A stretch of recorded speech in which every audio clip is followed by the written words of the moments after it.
is an important issue, not just to agriculture, not just to farmers, to farm workers, but I think equally important, and we always have to stress, it's important to New Yorkers who care, and I know all of them do, where their food comes from, access to fresh fruits and vegetables and products that are grown on our farms here in New York. I think everybody would tell you, I want to buy local. I like to buy to my local farms.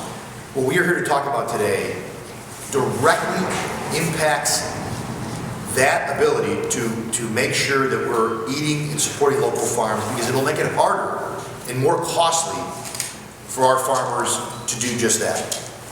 And as we always remind everyone out there when I talk about this issue, our farmers are not price makers, they are price takers.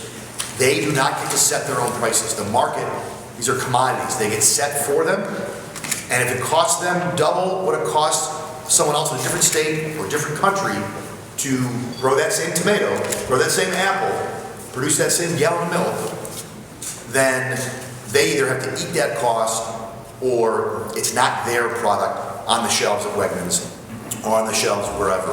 And I think most New Yorkers would agree that's not what we should be doing. And all of our lip service, we know this from everyone up here, and it's not lip service, but the state of New York has made it grow New York. We want people to be buying from New York farms. That's great, and we all agree with that. But the policies that we enact have to make that true and have to back that up. And when we talk about overtime, so the Farm Fair Labor Act was passed several years ago. And I was talking before, it was signed in the editorial boardroom of the New York Daily News.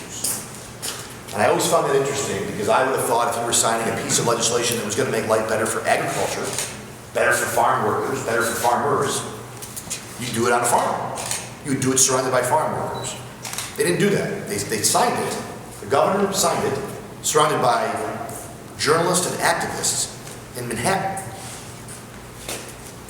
Because that's the constituency that was in favor of passing this legislation. I have talked to a number of farm workers and farmers who have told me this is going to be bad for farmers and for farm workers, because it's the same, by the way.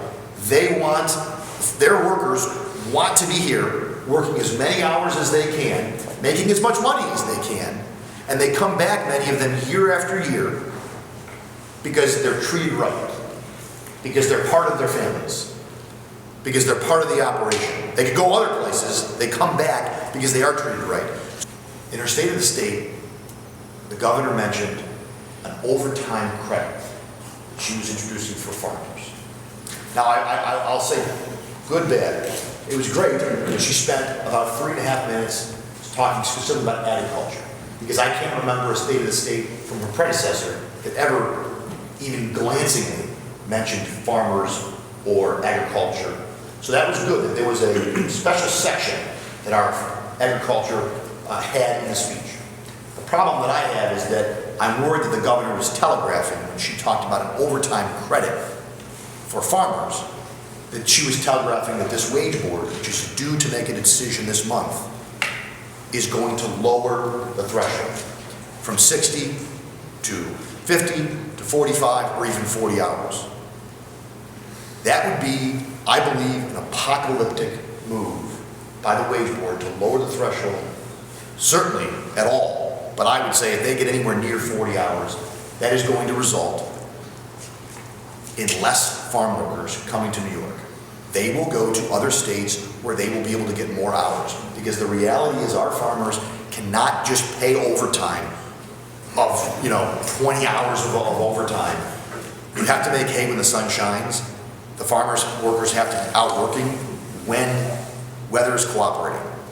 And sometimes that's going to result in overtime defined by this law, or defined by potentially by this rule.